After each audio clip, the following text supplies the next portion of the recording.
kaip atrodo žalias avino kiaušinis, o dabar matote, kaip atrodo iškeptas, kažkiek šokiravo lengvai. Kaip aš nekėjau, biškį sukylo, palaukit. Šį kartą laidos filmavimas nėra labai lengvas. Labai riebi minkšta mėsytė, labai lengvai nusiema nuo iešmiuko. Sakė mums kinietis, kad ši mėsa labai naudinga vyrams. Kada pavalgai avino kiaušinio, tai veikia kaip afrodiziakas ir sakė labai gerai po to stovi. Gali būti netiesa, o gal čia bajeris. Ha, ha, ha. Šiaip iš tikrųjų, jeigu niekas nepasakytų, tai atrodytų kaip vištiena.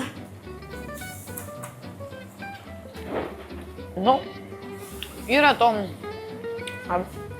vieno skonio tokio stipresnio. Bet šiaip kaip mėsa, jeigu tipo nežinočiau, kuri tai dalis, tai tikrai nepykintų ir būtų skaniau, nes yra mankšta labai. Daug kramtyt nereikia. Ta mintis, kai pagalvoju, kai atsistoja tavo vaizdas akyse, tai tada truputį papykina.